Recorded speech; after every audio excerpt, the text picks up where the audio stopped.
Olá, meus amigos, sejam bem-vindos ao canal Só a Bíblia. Estamos fazendo a série do livro de Daniel e estamos analisando o capítulo 8 e o versículo 14, falando sobre a profecia das 2.300 tardes e manhãs, né? Isso a gente já no vídeo anterior já deu uma adiantada, né, sobre esse assunto. A gente entrou em cena ali Guilherme Miller, né? A gente conheceu um pouco sobre Guilherme Miller, o estudo que ele fez do livro de Daniel e essa profecia também, né, de 2.300 tardes e manhãs, e o cálculo, né, que ele fez, e também Samuel Snow e outras pessoas também chegaram à conclusão que Jesus voltaria no dia 22 de outubro de 1844. Então a gente vai ler o versículo novamente aqui em Daniel, capítulo 8, né?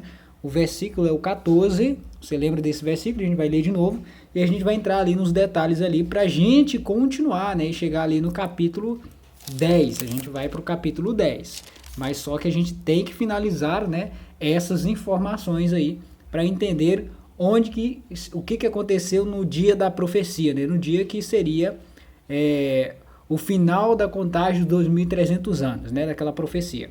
Então diz assim, ó, lá em Daniel capítulo 8, versículo 14, que fala: Ele me disse, até 2.300 tardes e manhãs, e o santuário será purificado, né? Lembrando que aqui fala a profecia, fala o santuário será purificado. Então a gente vai analisar, voltar a entender melhor sobre esse ponto aí, tá? Sobre essa profecia de Daniel.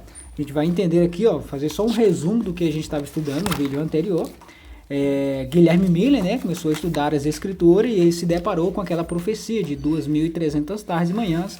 Ele fez vários cálculos, tá, né, e entendeu que a purificação do santuário, ele acreditava que a purificação do santuário seria a purificação da terra na volta de Jesus, né, que o planeta ia ser destruído com fogo, Jesus ia voltar e levar os salvos para o céu. Ele acreditava nisso, e eu também, outras pessoas também, né. E o que acontece? Ele, como fez aqueles cálculos, naquela época várias pessoas começaram a fazer investimentos, né, para fazer a publicação daquela mensagem, fizeram jornais, espalharam, milhares de pessoas ouviram sobre essa mensagem de Guilherme Miller, se prepararam também, né, eles começaram a se preparar para a volta de Jesus. Samuel Snow marcou a data ali, né, ele foi estudar sobre o Números 29, 7, para saber em que dia se dava a purificação do santuário. E ali falava que ia acontecer aquilo no dia 10 do sétimo mês, né? E ele foi pesquisar no calendário judeu em que dias ia dar, né? O dia 10 do sétimo mês.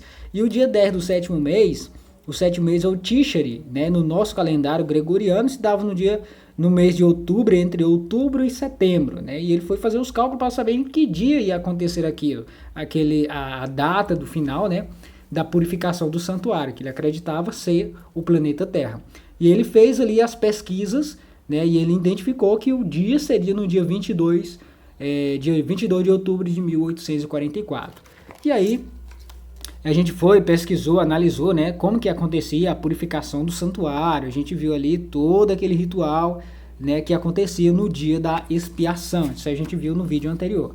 E aí o que acontece? Milhares de pessoas no mundo inteiro, né, se prepararam para aquele evento, né? Aquela mensagem de Guilherme Miller se espalhou em vários lugares do mundo, né? Então milhares de pessoas acreditaram naquela mensagem que Jesus voltaria exatamente naquela data, no dia 22 de outubro. Então uma mensagem, né, uma grande expectativa naquele dia, naquele pôr do sol daquele dia, onde a mensagem de Guilherme Miller chegou, milhares de pessoas criaram uma grande expectativa para o cumprimento da profecia. Se nós tivéssemos naquela época também, meus amigos, e ouvisse essa mensagem, nós visse como foi apresentada aquela mensagem ali, com certeza, muitos de nós também, não falo todo mundo, né, mas muitos de nós iria acreditar que realmente Jesus voltaria. Milhares de pessoas acreditaram na mensagem, né, de Guilherme Miller. E o que aconteceu? A noite se iniciou, o sol se pôs e as pessoas olharam para o céu, né? Ficaram olhando para ver o momento exato da volta de Jesus, né? E as horas estavam passando, né? O sol se pôs, a noite começou, a noite estava e dava meia-noite e nada de acontecer a volta de Jesus. E quando amanhece o dia estava normal como qualquer outro dia, né? Isso acontece no dia 22, no dia 23, né? Agora no dia seguinte. O dia amanhece e a noite anterior, que a expectativa era doce, pela manhã veio a amarga decepção. Então milhares de pessoas que venderam casas, venderam terras, né? Fizeram um grande investimento para a publicação daquela mensagem. No dia seguinte, nada tinha acontecido, Jesus não tinha voltado. E aquilo trouxe uma angústia muito grande para milhares de pessoas, né, que esperavam Jesus voltar. Muitos ali eram pessoas doentes, né, tinham algum tipo de deficiência, esperavam Jesus voltar para recuperar a saúde, né? E aquilo tava uma esperança muito forte no coração de milhares de pessoas. E aí Jesus não volta no dia seguinte. E o que acontece? O que acontece é que aquelas pessoas que acreditaram na mensagem se dividiram em 3 grupos, né? Depois do grande desapontamento, todas as pessoas que esperavam o grande evento, que era a volta de Jesus, no dia 22 de outubro, se dividiram em 3 grupos. O primeiro grupo continuou marcando data para a volta de Jesus, e outro grupo desistiram da fé, e o último grupo foi procurar entender o que de fato tinha acontecido. Então, pessoas humildes e sinceras buscaram por respostas. Então, meus amigos, depois do grande desapontamento, né, aquelas pessoas se dividiram em 3 partes. Uma deixaram de acreditar, né, viraram pessoas que não acreditavam mais na palavra de Deus, que não aconteceu o que eles estavam esperando acontecer. Outros, né, continuaram marcando data para a volta de Jesus, e outro grupo fez o quê? Foi buscar entender o que de fato tinha acontecido, né? Mas se a profecia estava certa e Jesus não voltou, o que estava errado então? Então o que eles foram fazer? Foram orar, pedir orientação a Deus, foram buscar estudar a palavra de Deus para saber o que de fato tinha acontecido. E olha só que fato interessante que tem na palavra de Deus no livro de Apocalipse. Como a Bíblia é um livro que não pode falhar, uma profecia do Apocalipse já tinha predito o que aconteceria naquele dia, né? Nesse dia de amargura e decepção. Vamos dar uma olhadinha aqui em Apocalipse. Isso é muito interessante, porque olha a ligação que faz Apocalipse capítulo 10, versículo 9 e 10, do o que aconteceu naquele dia, a sensação que as pessoas sentiram naquele dia. Está em Apocalipse 10, versículo 9 e 10. Estamos aqui no livro de Apocalipse, capítulo 10, versículo 9 e 10. Aqui é uma experiência de João, né? Ele está tendo uma visão. E olha só o que acontece nessa visão aqui, ó. Fui, pois, ao anjo, dizendo-lhes que me desse o livrinho. Ou seja, tinha um anjo em pé na frente de João e ele estava com o livrinho na mão, aberto. E o que acontece? Ele foi, né? João foi, pois, ao anjo, dizendo-lhes que me desse o livrinho. Ele então me falou: tomam e devoram. Certamente ele será amargo ao teu estômago, mas na tua boca doce como mel. Tomei o livrinho da mão do anjo e o devorei, e na minha boca era doce como mel. Quando, porém, o comi, o meu estômago ficou amargo. O que isso tem a ver com o dia, esse grande dia do desapontamento de 1844? A notícia da volta de Jesus para milhares de pessoas era uma mensagem doce, meus amigos. Jesus estava voltando, as pessoas começaram a se preparar e estava largando todas as preocupações desse mundo, se entregando a Deus. E aquela mensagem era doce para todas as pessoas que ouviam e acreditavam. Então era uma mensagem doce. E ali João tem aquela experiência de comer aquele livro que o anjo estava com ele na mão. Então aquele livro ali quer dizer que é o livro de Daniel, que as pessoas iam estudar profundamente esse livro. Olha só um versículo interessante, antes de eu dar continuidade aqui, falando sobre essa profecia aqui de Apocalipse. Olha só que versículo interessante que a gente não leu. Ele ficou aqui na página atrás. Ele tá aqui no Daniel ainda. Um versículo muito interessante que poucas pessoas, né, pararam para ler esse versículo. Daniel capítulo 12, versículo 4. Olha só que interessante esse versículo. Então aqui o anjo falando para Daniel, olha só o que ele diz, ó. Tu, porém, Daniel, encerra as palavras e sela o livro até ao tempo do fim. Muitos o esquadrinharão e o saber se multiplicará. O que significa, você já pesquisou sobre o que significa essa palavra aqui, esquadrinhar? Esquadrinharão? Então, o que o anjo está falando aqui? Ó? Tu, porém, Daniel, encerra as palavras e sela o livro de Daniel. Até ao tempo do fim. Muitos o esquadrinharão e o saber se multiplicará. O que ele está falando aqui? Muitas pessoas iam examinar profundamente o livro de Daniel Por isso que o anjo está falando, muitos o esquadrinharão. Dá um pause no vídeo aí, vou deixar isso para você pesquisar. Dá um pause no vídeo e pesquisa essa palavra aí, o que significa esquadrinhar. Pesquisa você mesmo. Ou seja, muitas pessoas iam fazer o quê? Examinar a palavra de Deus, examinar o livro de Daniel, examinar fundo o livro de Daniel. E o que acontece? O que aconteceu nessa época aqui? Guilherme Miller começou a fazer o que com o livro de Daniel? Ele fez o quê? Ele examinou a fundo as profecias do livro de Daniel. Por isso que ele parou e se deparou com a profecia de 2.300 tardes de manhã, e ele fez o cálculo e caiu no dia 22 de outubro de 1844. E não foi somente ele que fez essa forma de examinar o livro de Daniel, foi muitas outras pessoas também examinaram. Exatamente aqui a profecia, essa profecia se cumprindo, que as pessoas iam examinar, né, esquadrinhar o livro de Daniel. E isso aconteceu, Guilherme Miller, Samuel Snow, várias pessoas começaram a examinar o livro de Daniel. E eles entenderam essa profecia, começaram a fazer esses cálculos. E eles descobriram o resultado desse cálculo, que se deu no dia 22 de outubro. Mas Jesus não voltou naquela época, e como eu falei, milhares de pessoas foram pesquisar, foram examinar, foram entender o que tinha acontecido, né? E a gente viu aqui a profecia de Apocalipse sobre aquele livrinho, lembra do livrinho que estava na mão do anjo, que a gente leu lá em Apocalipse, que João pegou esse livrinho, comeu, na sua boca era doce como mel, ou seja, a mensagem era doce, quando chegou no estômago se tornou amargo. Por que fala que quando chegou no estômago se tornou amargo? Exatamente, a mensagem veio doce para as pessoas, Jesus ia voltar naquele dia, e quando foi no dia seguinte, Jesus não voltou, aquilo que era doce se tornou o quê? Amargo, aquela decepção, né, que aconteceu. Então a profecia, o Apocalipse já tinha profetizado sobre o que ia acontecer exatamente nesse dia, né, nessa profecia. Então aqui a gente entende que o livro que João mastigou ali, né, que de uma forma, não sei, de uma forma, na visão que ele teve ali, que ele mastigou significava o livro de Daniel, né, que a mensagem de Daniel foi aquela mensagem doce, né, quando foi no dia seguinte não aconteceu a volta de Jesus e se tornou amargo. Agora, se não aconteceu a volta de Jesus, se os cálculos que eles fizeram não aconteceu a volta de Jesus, o que de fato se cumpriria no final da profecia de 2.300 tardes de manhãs, que são 2.300 anos, que se deu no dia 22 de outubro de 1844. A Bíblia não deixa confusão, irmãos. É só a gente pesquisar a fundo. Deus, ele não faz coisas sem revelar os seus segredos aos seus servos, os profetas. É isso que a gente vai ler agora, ó. Tá aqui no livro de Amós, se você quiser confirmar isso aí no livro de Amós. A gente vai dar uma aceleradinha aqui. No livro de Amós, no capítulo 3, versículo 7, está escrito assim, ó. Certamente o Senhor Deus não fará coisa alguma sem primeiro revelar os seus segredos aos seus servos, os profetas.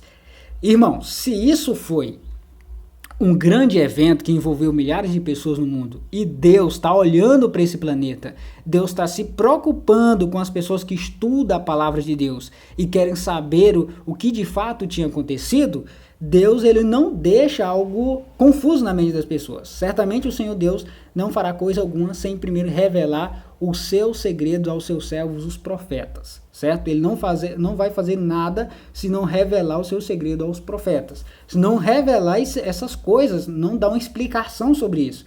Se esse evento de 1844 envolveu milhares de pessoas, será que Deus ia deixar as pessoas à mercê de nenhuma explicação nenhuma?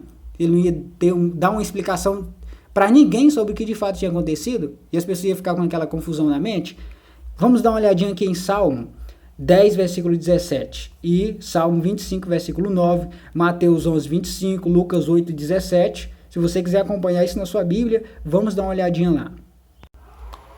Olha só o que diz esse versículo aqui, ó. Versículo 17. Está em Salmos, capítulo 10, versículo 17. Olha só o que fala aqui, ó. Tu tens ouvido, Senhor, o desejo dos humildes. Tu lhes fortalecerás o coração e lhes acudirás. Lembra que eu falei? Milhares de pessoas acreditaram na mensagem. Jesus não voltou naquele dia.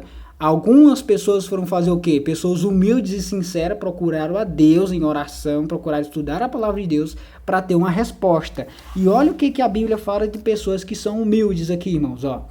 Tens ouvido, Senhor, os desejos dos humildes. Qual que era o desejo agora dessas pessoas que eram humildes, sinceras de coração? Qual que era o desejo? De saber o que de fato tinha acontecido. Então as pessoas pela manhã se reuniram de joelhos, fizeram oração para entender o que de fato tinha acontecido. E Salmo 25, versículo 9, fala mais uma coisa aqui, ó. Salmo 25, versículo 9. Está escrito assim, ó. Guia os humildes na justiça, bom e reto é o Senhor. Por isso aponta o caminho aos pecadores. Versículo 9. Guia os humildes na justiça e ensina aos mansos o seu caminho. Deus, ele guia os humildes na justiça, irmãos. Deus, ele não deixa dúvida para as pessoas. Tem que ter uma explicação sobre esse dia. Se esse evento foi algo grandioso que envolveu milhares de pessoas, Deus, ele tem que mostrar para as pessoas o que de fato tinha acontecido. Não pode ficar desse jeito, né? Se envolveu milhares de pessoas, tem que ter uma explicação. E Mateus, Jesus, ele fala algo bem interessante aqui, ó, no livro de Mateus, capítulo 11. Ele fala algo muito interessante que tem a ver com a ligação muito interessante sobre esse evento, né? Lógico que ele não está falando desse evento aqui, mas olha que interessante esse versículo. Mateus capítulo 11, versículo 25. Vamos ver aqui, ó. Por aquele tempo, exclamou Jesus, graças te dou, ó Pai, Senhor do céu e da terra, porque ocultaste essas coisas aos sábios e instruídos, e as revelaste aos pequeninos. Quem são esses pequeninos? São pessoas de coração sincero, irmãos. São pessoas humildes, são pessoas simples. Entende o que Jesus está querendo falar aqui? Jesus está falando aqui sobre muitas parábolas, estou falando do reino dos céus para as pessoas, e as pessoas que eram pequeninas, pessoas humildes, elas entendiam a mensagem do reino dos céus. E está falando que as pessoas que são sábias e instruídas, né, elas não tinham essa revelação de Deus. Ó, graças te dou, ó Pai, Senhor do céu e da terra, porque ocultaste essas coisas aos sábios e instruídos, né? E as revelaste aos pequeninos. O que aconteceu aqui? Pessoas, eu vou repetir novamente, pessoas sinceras e humildes buscaram explicação sobre o que de fato tinha acontecido. E olha só, se você olhar, pesquisar os relatos que aconteceu, naquele mesmo dia, esse senhor aqui chamado Hiram Edson, ele estava passando por uma plantação de milho e ele teve uma visão. Lembra que eu falei para vocês? Deus, ele acode, né, pessoas humildes, pessoas sinceras, pessoas que estão buscando pela verdade, procurando saber aquilo que está em dúvida na mente dele. E o que acontece? Hiram Edson estava passando por uma plantação e ele teve uma visão. Ele viu Jesus, ele saindo do lugar santo e entrando no lugar santíssimo. Isso no santuário celestial. Isso, agora mais para frente, no próximo vídeo, a gente vai ver que de fato existe um santuário no céu. Lembra que a profecia fala, até 2.300 tardes e manhãs e o santuário será purificado? O santuário terrestre foi destruído no ano 70. Jesus não voltou no dia 22 de outubro, o planeta Terra não foi destruído, obviamente que Jesus não voltou. Então, a purificação do santuário não foi a purificação do santuário terrestre, porque não existia mais santuário terrestre, foi destruído no ano 70. Jesus não voltou, não destruiu o planeta, certo? E que santuário é esse então que foi purificado? Então Hiram Edson, ele estava passando por uma plantação e Deus mostrou em visão para ele, né, Jesus entrando no lugar santíssimo, certo? Onde existe a Arca da Aliança. O Apocalipse fala que existe a Arca da Aliança no céu, certo? Então ele viu Jesus nesse compartimento desse santuário no céu, certo? E a gente vai entrar em muito mais detalhes sobre o santuário celestial para a gente entender o que aconteceu no dia 22 de outubro de 1844. Não foi a volta de Jesus, mas o que de fato aconteceu? Porque a profecia falava da purificação do santuário. A purificação do santuário, Guilherme Miller e outras pessoas acreditavam que seria o planeta Terra, e não foi, certo? E a Bíblia vai apresentar para nós que existe um santuário no céu. E é isso que a gente vai ver no próximo vídeo. A gente vai entender, ver dentro da Bíblia vários versículos que provam, que mostram para nós que existe um santuário no céu. E se houve uma purificação do santuário no céu, ou está acontecendo a purificação do santuário no céu, a gente vai entender o que está impuro no céu para que haja uma purificação. Isso que a gente vai entender no próximo vídeo. Se fosse você, eu não perderia de forma nenhuma o próximo vídeo. Não é inscrito no canal? Se inscreva no canal aí, deixa um joinha aí para que o YouTube possa compartilhar esse vídeo para outras pessoas. Se você também quiser nos ajudar aí no canal, compartilhe esse vídeo nos grupos de WhatsApp, os seus amigos aí, vai ajudar muito o compartilhamento da palavra de Deus, certo? E só para finalizar, vamos dar uma olhadinha aqui, ó. Algumas pessoas se reuniram e começaram a se questionar sobre o acontecido. Isso foi óbvio, né? Não aconteceu a volta de Jesus, o que fizeram? Eles se reuniram para, né, fazer perguntas, o que aconteceu, vamos estudar a Bíblia para saber o que de fato tinha acontecido. Então, se o santuário a ser purificado não foi a terra, que santuário a profecia estava falando que precisava ser purificado? Algumas pessoas se questionaram sobre esse assunto. O santuário a ser purificado não seria a terra e nem o santuário terrestre, até porque ele foi destruído no ano 70. Isso foi o que eu tinha falado para vocês. Na próxima página, no próximo vídeo, nós vamos falar sobre o santuário celestial, que a profecia estava apontando que haveria no final das 2.300 tardes, que são 2.300 anos, aconteceria o quê? A purificação do santuário. Ou seja, aconteceria o quê? O juízo de Deus, o início do juízo de Deus, certo? A gente vai ver com muito mais detalhes no próximo vídeo. Deus abençoe você e sua família e até a próxima. Tchau, tchau.